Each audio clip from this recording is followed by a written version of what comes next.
Hi Model Railway fans and welcome back to Dean Park, and I hope this video finds you well. Free time for me has been a bit of a premium of late. I've been pretty busy at work and at home, so getting any time to come up the loft and do any form of modelling really has been a luxury. However, I've managed to steal a few hours downstairs as I continue my build on my scratch build council house estate. During that build I came across a new adhesive from Deluxe materials, and I'll showcase that in this video. I'll also let you see some of the new Hellion Class 26s running around the layout. If you have any comments or feedback, please get typing in the comments section below, and if you wish to support the channel, please hit those like and subscribe icons. It takes a second to do, but means a lot. In the meantime, enjoy the video.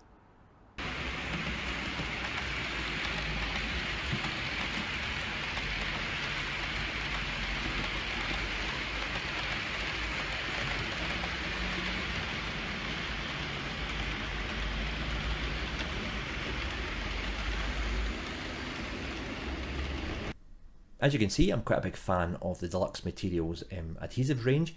I've got two cyano glues at the left there, Rocket Max and Rocket Rapid.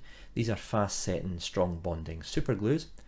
I've then got the Glue and Glaze, which is ideal for your clear plastics and canopies.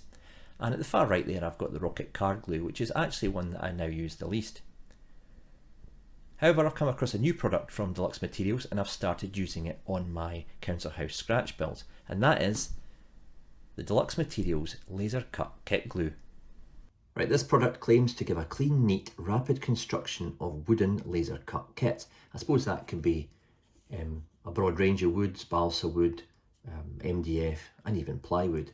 Right, I'll peel this back to reveal an applicator nozzle and also a cleaning pin, which is really handy because a blocked nozzle on your adhesive is really the modeller's nemesis. Take that out there, like so. Now I've already snipped the end of the red nozzle there, and this just clicks in at a half turn to apply this applicator needle.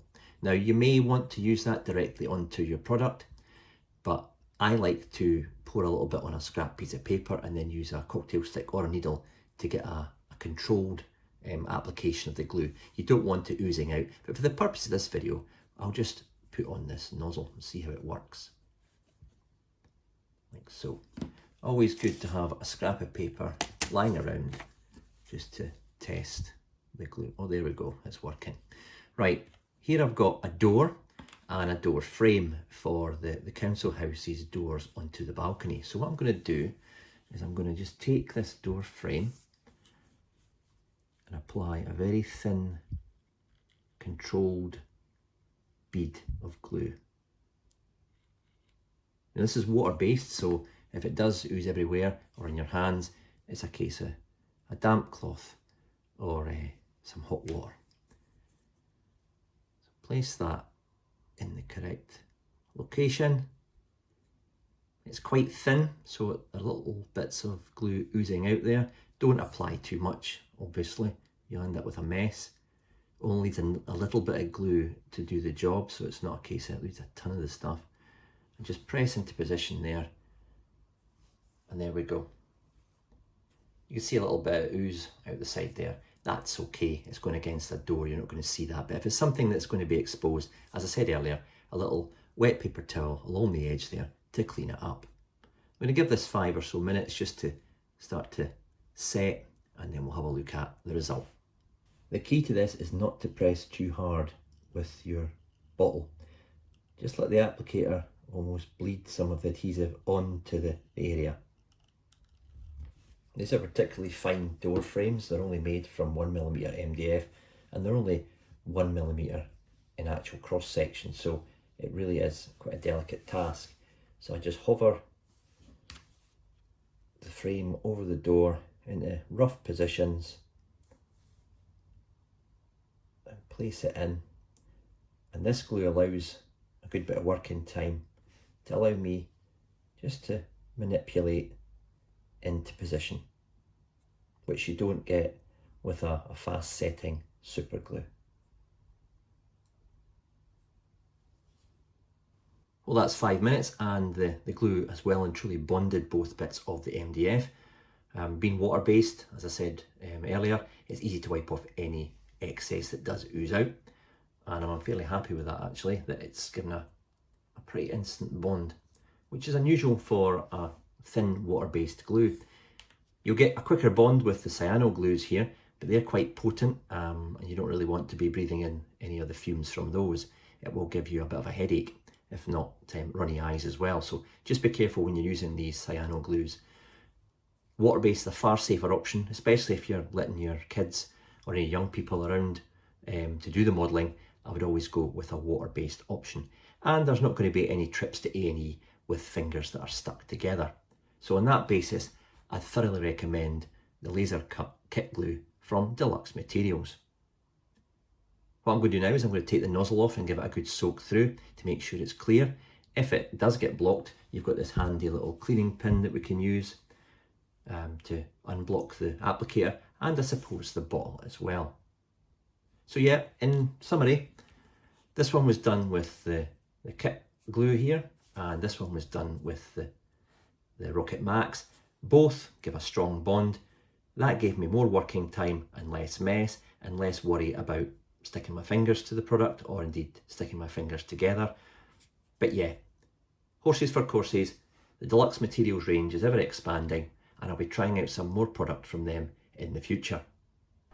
The new Helian Class 26 arrived in late January and I've added 2 to the fleet so far. And the first one is 26032 and that comes in BR blue with the Highland Stag emblem on the side, and it has a sympathetic light weathering. This model is fitted with the twin headlights on the nose. The other model is 26025 and that's in a rail freight grey and yellow with a red sole bar, and that is also factory weathered.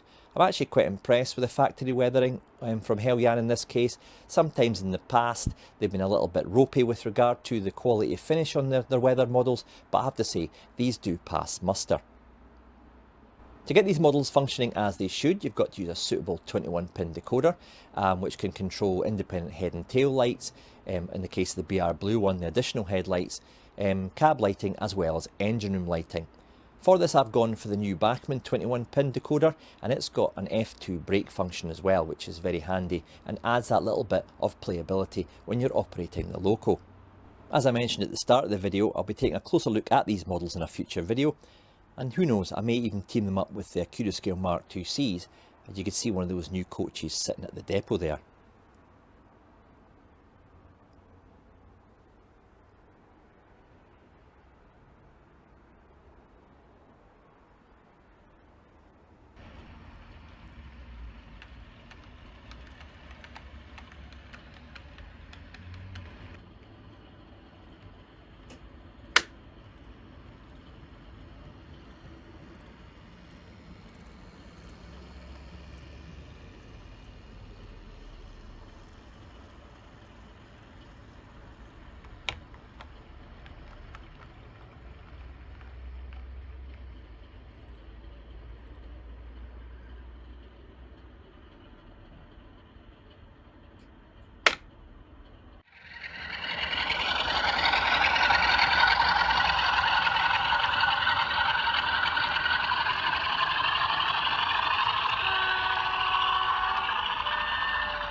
Well, that's it for this video. I hope you enjoyed watching. I'd certainly recommend you try that Deluxe Material adhesive if you're doing any wooden kits.